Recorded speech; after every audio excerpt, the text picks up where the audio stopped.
باپ کی موجودگی بیٹی کے لیے سورج جیسی گرم ضرور ہوتی ہے، لیکن یہ نہ ہو تو اندھیرا چھا جاتا ہے۔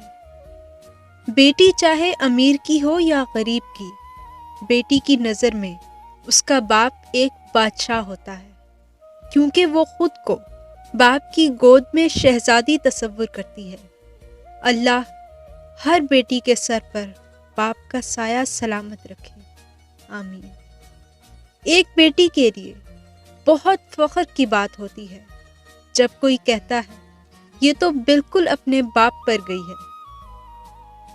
ممکن اگر ہوتا کسی کو عمر لگانا، میں ہر سانس اپنے بابا کے نام لکھتی۔ باپ ایک ایسا کریڈٹ کارڈ ہے جس کے پاس بیلنس نہ ہوتے ہوئے بھی ہمارے خواب پورے کرنے کی خواہش ہے۔ باپ کا بس چلے تو اپنی بیٹی کی زندگی کے سارے کانٹے چن کر پھول بچھا دے۔ مجھ کو چھاؤں میں رکھا اور خود جلتا رہا دھوپ میں، میں نے دیکھا ایک فرشتہ باپ کے روپ میں۔ عزیز تر وہ مجھے رکھتا ہے رگو جاں سے، یہ بات سچ ہے، میرا باپ کم نہیں ہے میری ماں سے۔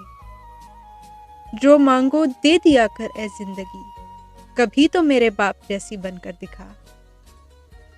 دنیا کی خوبصورت ترین چھت باپ ہے اور دنیا کی خوبصورت ترین چھاؤں ماں ہے۔ باپ کا ہاتھ پکڑ کر رکھیں، کسی کے پیر پکڑنے کی ضرورت نہیں پڑے گی۔ باپ وہ عظیم ہستی ہے جس کے پسینے کی ایک بوند کی قیمت بھی اولاد ادا نہیں کر سکتی۔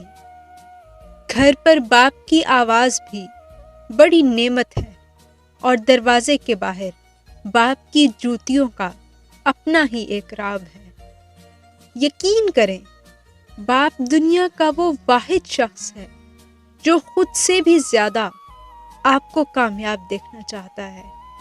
والد کی ناراضگی یعنی اللہ کی ناراضگی۔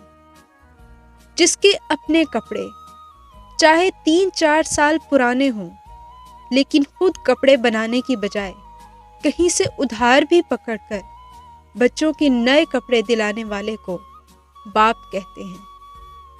زندگی اور حالات جب تھکا دیتے ہیں، اس لمحے بابا کی یہ بات بہت ہمت دیتی ہے کہ میری بیٹی بہت بہادر ہے۔